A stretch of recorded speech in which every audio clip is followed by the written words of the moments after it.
Hello viewers. आज हम बात कर रहे हैं हमारे एक्सेल एजुकेशनल इंस्टीट्यूट के एक होनहार स्टूडेंट अनुराग अग्रवाल से। ये अभी बैकुंठपुर कोरिया में है। बैकुंठपुर यस आप सर, डिस्ट्रिक्ट कोरिया। अनुराग अग्रवाल कोरिया से बिलोंग करते हैं और अभी रायपुर सिटी में अवेलेबल नहीं है, इसलिए हम ऑनलाइन इनसे बात कर रहे हैं इनके स्पेशल अचीवमेंट के लिए। अगेन एक्सेल एजुकेशन इंस्टीट्यूट ने रिकॉर्ड ब्रेकिंग परफॉर्मेंस दिया है अनुराग।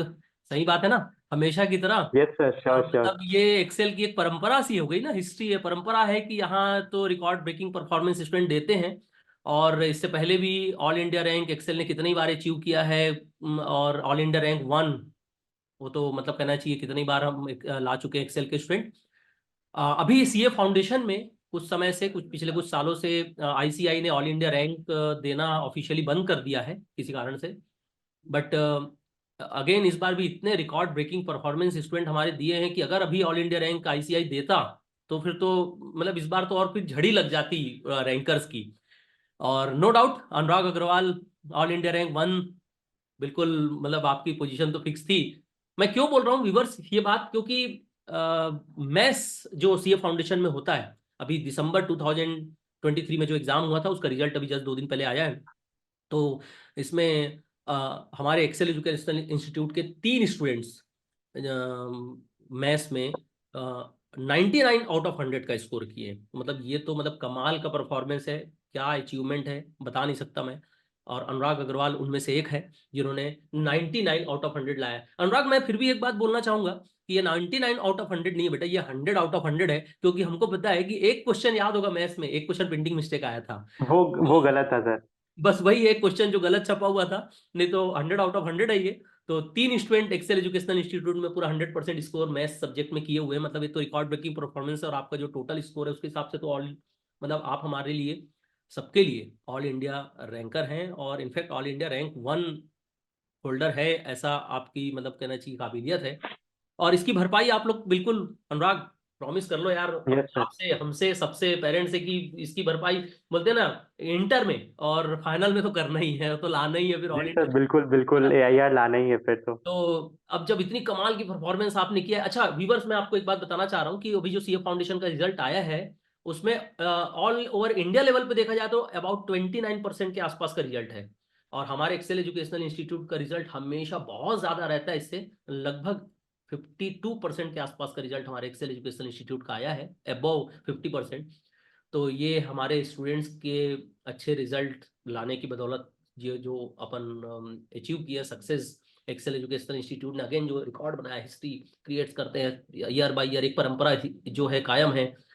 तो अनुराग प्लीज अब यार आज सीक्रेट बता दो यार कि ये नंबर इतने कैसे ले आए आपने, मतलब क्या सीक्रेट है, क्या बात है, क्या मतलब कैसी स्ट्रेटेजी रही आपकी पढ़ाई करने के दौरान। तो ये एक हमारे लिए भी बड़ी अच्छी बात होगी कि आपसे ये सब सुने। और जो अपकमिंग स्टूडेंट्स हैं, आने वाले जो सीए फाउंडेशन करने की सोच रहे हैं, सीए फील्ड में आना चाहते हैं, उनके लिए बहुत बड़ा मोटिवेशन भी रहेगा। और उनके लिए बहुत कहना चाहिए एक सजेशन आपकी तरफ से मिलेगा कि कैसे अच्छे से अच्छी तैयारी करके अच्छा स्कोर करें। तो अनुराग बताओ यार, सीक्रेट सीक्रेट बताओ यार, ये क्या है।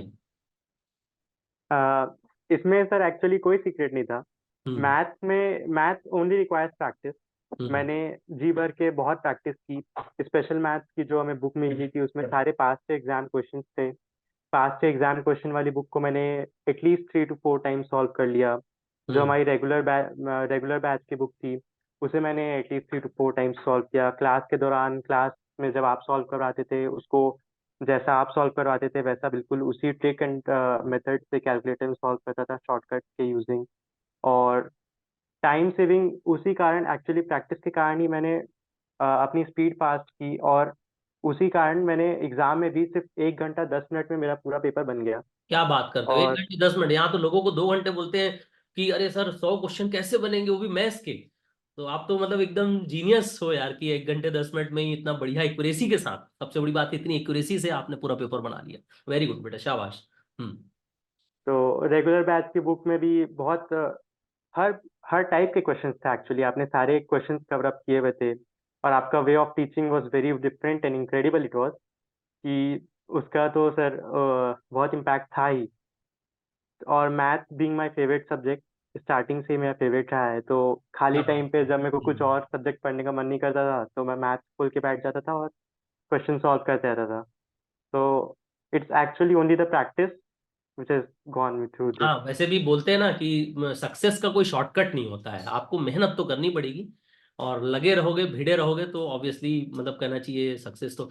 क्या होता है कि अपने एक्सेल एजुकेशनल इंस्टीट्यूट में ऑब्वियसली कॉमर्स फील्ड के ही बच्चे आते हैं, सीए करना है तो ज़्यादातर, ऐसा नहीं है। मैथ्स 11 12 मैथ्स फिजिक्स केमिस्ट्री पढ़ के भी कुछ बच्चे आते हैं जो बाद में अपना स्ट्रीम चेंज करते हैं। तो मतलब एक बच्चों में रहता है कि मैथ्स जैसा सब्जेक्ट। और अच्छा, आप 11 12 के साथ मैथ्स एडिशनल अडॉप्ट किए थे क्या बेटा? यस सर, मैंने अप्लाइड मैथ्स ऑप्ट तो किया हुआ था। वहाँ 11 12 में जो लोग अप्लाइड मैथ्स वगैरह लेके पढ़ते हैं एडिशनल सब्जेक्ट कॉमर्स के साथ, तो 11 12 का में तो क्वेश्चन सॉल्व करने का अप्रोच एकदम अलग रहता है, वहाँ पूरा डिटेल आपको सॉल्व करना है, यहाँ ऑब्जेक्टिव पैटर्न रहता है पूरा। तो फर्क महसूस हुआ बहुत? कुछ परेशानी हुई कि अब कवर अप कर लेते हैं, या कोई नया बच्चा मान लीजिए आता है जो 11 12 में मैथ्स नहीं लिया है और डायरेक्ट वो सीए करने आ जाते हैं, क्या लगता है वो भी 90 यानी स्कोर कर पाएंगे कभी? ये कर सर सकते बिल्कुल। हैं। एक्चुअली हमारे लिए भी ये बस कॉन्सेप्ट पुराने थे, बाकी तरीका तो सारा नया ही था, क्योंकि हमने 11 12 में एंड ऑल हमेशा डिस्क्रिप्टिव क्वेश्चन सॉल्व किए, लंबे लंबे पैटर्न में, लंबे लंबे स्टेप वाइज। और यहाँ पे आपने शॉर्टकट सिखाए, जितना हो सके उतने शॉर्ट फॉर्म में सिर्फ कैलकुलेटर में आंसर ले आओ उतना पॉसिबल हो। तो वो सारे मेथड्स, कैलकुलेटर ट्रिक्स, वो सब तो हमारे लिए नहीं थे, तो मतलब वो ये हमने सीखे ही। ट्रिक्स जो है वो बड़े काम आए आपके इतना स्कोर करने में, और शॉर्टकट है ऑब्वियसली, पैटर्न अलग है।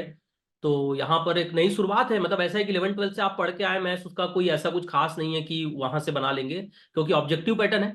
अच्छा, जनरली क्या होता है कि स्टूडेंट सोचते हैं कि कैसे भी करके 50 नंबर आ जाए, कैसे भी करके 40 आ जाए, पासिंग मार्क्स 50 ही तो चाहिए हमको। तो ऐसा कभी नहीं लगा आपको कि यार इतना क्या मैथ्स पढ़ना, कि इतना हमको तो क्या करना है, 85 60 तो लाना है, कि मैं क्यों थोड़ा सा टाइम अगर मिल भी रहा है तो एंजॉय कर लेता हूँ, क्यों मेरे को कौन सा 80 90 90 लाना है? जबकि अच्छा, वो भी तब जब एआईआर नहीं देगा इंस्टीट्यूट, ऑफिशियली पता है।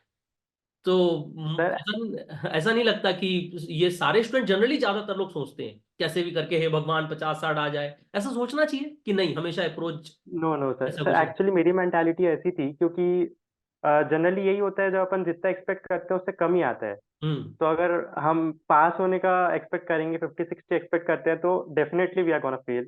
तो इसीलिए मैं हमेशा जितना हो सके उतना हाईएस्ट एक्सपेक्ट करता था, ताकि अच्छे मार्क्स आ जाए। तो मुझे और मुझे तो, मैं आपकी बात काट रहा हूँ अनुराग, लेकिन मुझे तो लगता है आपका स्कोर जो आया है, तो आप तो 100 में से 125 की एक्सपेक्टेशन से पढ़ाई किए हो क्योंकि जितना एक्सपेक्ट करोगे उससे थोड़ा कम आता है। तो सर मैं तो 100 में 125 लाना चाहता था, तो मेरे 100 में 100 आ गए, ठीक है। नहीं नहीं, बिल्कुल नहीं सर, ये ऐसा एक्चुअली बिल्कुल भी नहीं था। पर मैंने डेफिनेटली हाँ फुल मार्क्स तो एक्सपेक्ट किए थे। बिल्कुल इतना तो मैं टारगेट लेके चलता था, बिल्कुल। ताकि जितना उसके उतने ज्यादा मार्क्स आए, तो एक्चुअली। तो बिल्कुल मैं मतलब आपको भी मिस्टर परफेक्शनिस्ट अनुराग अग्रवाल, मतलब ठीक है। और ये हैबिट आपकी काम आएगी अनुराग, आपको इंटर और फाइनल में मतलब बहुत अच्छा स्कोर करने में, ऑब्वियसली पक्का है। अनुराग, ये जो अपन अपने एक्सेल एजुकेशनल इंस्टीट्यूट में वीकली टेस्ट अपन लेते हैं, मतलब एकदम फिक्स है कि हर वीक टेस्ट होगा या नहीं होगा?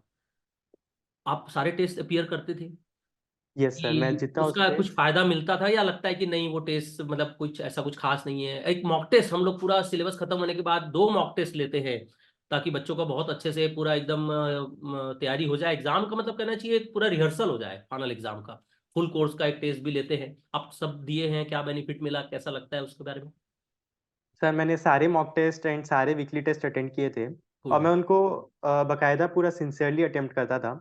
हम्म क्योंकि जैसा हमने क्लासेस में, जूनियर क्लासेस में किया, जहाँ पे क्वार्टरली एग्जाम्स होते थे, तो हमारा दो दो चैप्टर ऐसे प्रिपेयर होता चला जाता था, उसकी फिर हम्म एट लास्ट में वो बर्डन नहीं फील होता था। हम्म यही सेम केस है वीकली टेस्ट के साथ भी। वीकली टेस्ट में एक आध चैप्टर फिर प्रिपेयर होते चल जाते थे अच्छे से। अगर अच्छे से प्रिपेयर करके वीकली टेस्ट दें, तो फिर तो लास्ट में बर्डन नहीं लगता था, और 3 महीने के पीएल में फिर मैं बस पॉलिशिंग बची रह गई थी, सिर्फ एट लास्ट फिनिशिंग टच देना था मेरे को, सिर्फ प्रैक्टिस हाँ, करनी मतलब थी। एग्जाम टाइम पे लोड नहीं था कुछ भी इतना, अपन प्रैक्टिस करके एग्जाम के मतलब हैबिचुअल हो गए थे टेस्ट देने के, कि एग्जाम फियर भी नहीं रहता है फिर।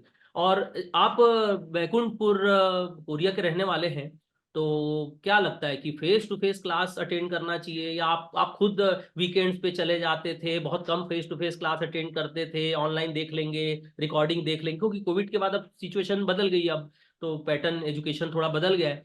तो क्या लगता है कि face to face class attend करते थे आप, करना चाहिए, लोगों को क्या सजेशन देंगे, क्या इफेक्टिव, सबसे इफेक्टिव क्या है कि face to face? Face to face class is are always the best. Hmm. Actually घर में जब अपन ऑनलाइन क्लास देखते हैं तो सिंसेरिटी नहीं आती है, चाहे वो जितना भी बच्चा सिंसियर हो, बट वो रोज की रोज क्लास और उसको प्रोक्रास्टिनेट ही करते रहता है। हम्म। वो उसको रोज सिंसियरली नहीं देख सकता। वही केस होता था, कभी अगर मान लो मैं छुट्टी में घर में जाता था तो फिर वो क्लासेस एक ऐसे क्यूमुलेटिव बने चल जाती थी और फिर मेरे को वो हॉस्टल में आके ही कवर अप करनी पड़ती थी। हम्म। बट मैं पूरा ट्राई करता था कि अगर कभी क्लास छूटती भी थी, मान लीजिए रायपुर में रहने के बावजूद अगर मैं हाँ, क्लास अटेंड किसी नहीं भी कर पा कारण रहा हूँ, से, हाँ। हम्म। तो मैं सेम डे ही उनको ऑनलाइन क्लास भी देख के खत्म कर लेता था, मतलब बिल्कुल भी ताकि जूनियर को मैसेज देना है कि भैया बैकलॉग बिल्कुल क्रिएट मत करो, एक भी क्लासेस अगर कभी एकदम किसी जरूरी कारण से ही अगर face to face class attend नहीं भी कर पा रहे हैं, तो उसको एज सुन एज पॉसिबल उसका रिकॉर्डेड वीडियो देख करके कंप्लीट कर लो, हो सके तो ऑनलाइन अटेंड कर लो। क्योंकि ये बात सच है बहुत, एक्चुअली बेटा, ये इसलिए मैं ये पॉइंट आपके सामने डिस्कस किया कि बहुत सारे स्टूडेंट किसी कारण से वो रायपुर नहीं आके रह पाते, या उनको ऐसा फील होता है, पेरेंट्स सोचते हैं कि हम बच्चों को हॉस्टल भेजेंगे तो कहीं पहली बार हॉस्टल जा रहा है, रह पाएगा कि नहीं, तो वो सोचते हैं कि अब हमारे अपने घर पे ही, अपने होम टाउन पे रह के ऑनलाइन क्लास अटेंड कर ले। लेकिन फिर बाद में वो रियलाइज करते हैं कि नहीं, फेस टू फेस तो फेस टू फेस है, सामने मतलब करना चाहिए, अटेंड करने से जो सिंसियरिटी, और क्लास में इतने एनवायरनमेंट ऐसा रहता है, एक्सेल एजुकेशन इंस्टीट्यूट के एनवायरनमेंट जो है, क्या लगता है बेटा, हमारे जैसे बैचेस रहती है हमारे क्लास में, एक एक क्लास में 350 स्टूडेंट एंड अबव 350 स्टूडेंट्स रहते हैं, तो मतलब वो कोई स्टूडेंट शायद ऐसा सोचता है, कोई कभी पेरेंट्स में से डिस्कस करते हैं कि सर ऐसे में फिर हमारा बच्चा इतने भीड़ में पढ़ पाएगा कि नहीं, तो आप क्या बोलते हो इस बारे में, क्या मतलब आपका कहना है कि, मतलब मुझे तो लगता है कि इसमें तो बल्कि और कंपटीशन फील होता है, कंपटीशन की भावना आती, पढ़ने का माहौल बनता है, तो। सर एक्चुअली स्टार्टिंग में तो मुझे भी ये वाला डाउट होता था कि स्टार्टिंग से मैं हमेशा से जो ट्यूशंस एंड क्लासेस जो भी लेता था, तो उसमें मैं ट्यूशंस अगर प्रेफर करता था तो वो मैं प्रेफर करता था कि मुझे पर्सनल ट्यूशंस मिल जाएं, सिर्फ 5-6 लोग ही एक साथ हों, उससे हम्म। ज़्यादा ना रहें, ताकि मेरे को हम्म। पर्सनल अटेंशन मिल सके। हम्म। बट ये डाउट मुझे स्टार्टिंग से था कि 300-350 बच्चों के साथ पढ़ना और पर्सनल अटेंशन ना मिल पाना, और पता नहीं डाउट्स क्लियर होंगे कि नहीं। पर जैसे ही मैं एक्सेल में आया, तो आपका वे ऑफ टीचिंग ही ऐसा था कि मुझे डाउट्स क्रिएट ही नहीं हुए। मैं बस क्लास करता था, और जो अगर वैसे तो आप होमवर्क कम ही देते थे, पर पूरा क्लास में ही करवा देते थे, पर अगर कुछ होमवर्क रहता था तो मैं घर में प्रैक्टिस करके, कोई कॉन्सेप्ट नहीं समझ में आया तो घर में प्रैक्टिस करने से वो अपने आप ही समझ में आ जाता था। डाउट पूछने की जरूरत ही नहीं पड़ती थी। वैसे और अगर कुछ आपको थोड़ा पता है मोड़ा कि जैसे हमारे सारे फैकल्टी का एक ट्रेंड बना के रखा है हमने रूल की, जो ब्रेक होता है, ब्रेक टाइम पे फैकल्टी अवेलेबल रहते हैं, किसी को डाउट पूछना है तो बिल्कुल आके एकदम फ्रेंकली डाउट पूछ भी सकते हैं, हालांकि हम कोशिश तो ये करते हैं क्लास में सब क्लियर हो जाए। बट बहुत सारे स्टूडेंट का भी फीडबैक यही आता है कि सर वो इतनी क्राउड में जब हम पढ़ते हैं ना, तो एक्चुअली फील होता है कि हम, हमारा कंपटीशन लेवल बढ़ जाता है, एक्चुअली कंपटीशन लेवल बढ़ जाता है, नहीं तो वही है ना कि अगर किसी ने कहा कि भैया मैं रेस में थर्ड आया हूं, और पूछे कि रेस में कितने लोग दौड़ रहे थे, तो बोले 3 लोग, तो वो फिर थर्ड पोजीशन मतलब नहीं है, मतलब लगता है कि 300 400 500 की भीड़ में जब क्लास टेस्ट होता है और उसमें हम रिजल्ट अनाउंस करते हैं, और जो टॉप 10 में आ रहते हैं उनको जो एक्सेल की तरफ से प्राइज भी दिया जाता है, तो मतलब वो लगता है कि हमने कुछ बड़ा काम किया, कुछ बड़ा अचीवमेंट किया है। तो ये तो मतलब, और आपने तो खैर बेटा 350 बच्चे तो क्या बोले, आपने पूरे इंडिया में मैदान मार लिया है, आपने तो पूरे इंडिया में कितने मतलब लाखों लोगों को पीछे करके आपने ये अचीव किया है, तो बेटा ये बहुत बड़ा अचीवमेंट है, और होपफुली आप इसको कंटिन्यू करेंगे। और कुछ मैसेज आप देना चाहते हैं अपने जूनियर्स को, या एक्सेल एजुकेशन इंस्टीट्यूट के बारे में कुछ कहना चाहते हैं, तो बेटा बिल्कुल बताइए। सर एक्सेल में जो प्राइजिंग वाला मेथड है, जो हर वीकली टेस्ट के बाद प्राइस देते थे, वो एक बहुत अच्छी मोटिवेशन थी बहुत और अच्छे से मोटिवेशन प्रिपेयर है। करने के लिए। जी। और जो मॉक टेस्ट लिए जाते थे, वो बहुत कम्पिटिटिव क्वेश्चन पेपर सेट होता था, बहुत एकदम आईसीआई लेवल से भी थोड़ा हाई स्टैंडर्ड का। तो वो बहुत ही फायदेमंद था हमारे लिए। मेरे दोनों मॉक टेस्ट में 317 आए थे, और वही हाल मेरा गजब। फाइनल में भी रहा। बहुत मेरा बढ़िया। फाइनल में भी 317 ही आया। बहुत बढ़िया। तो मॉक टेस्ट बहुत हेल्पफुल था, उसको सिंसियरिटी से देना बहुत ज़्यादा हेल्पफुल था। बहुत बढ़िया बेटा। तो ठीक है बेटा, अनुराग जल्दी से रायपुर आइए, अपन मुलाकात करते हैं, पार्टी आपका एक पार्टी सेलिब्रेशन आपके साथ हमारी होनी है, वो अपन वेट कर रहे हैं आप लोगों का। और ऑब्वियसली एक्सेल एजुकेशनल इंस्टीट्यूट की तरफ से, हम सारे फैकल्टी की तरफ से, पूरे एक्सेल टीम की तरफ से आपको इंटर के लिए, फाइनल के लिए, आगे पूरे फ्यूचर के लिए, पूरी लाइफ के लिए बहुत सारी ढेर सारी शुभकामनाएं और बधाइयाँ। आप ऐसे ही तरक्की करते रहें और अपना, अपने पेरेंट्स का और हमारा ऑब्वियसली सीना मतलब चौड़ा कर देते हैं आप गर्व से। तो बेटा thank you so much. Okay, bye bye, मिलते हैं फिर। Thank you sir. ठीक बेटा।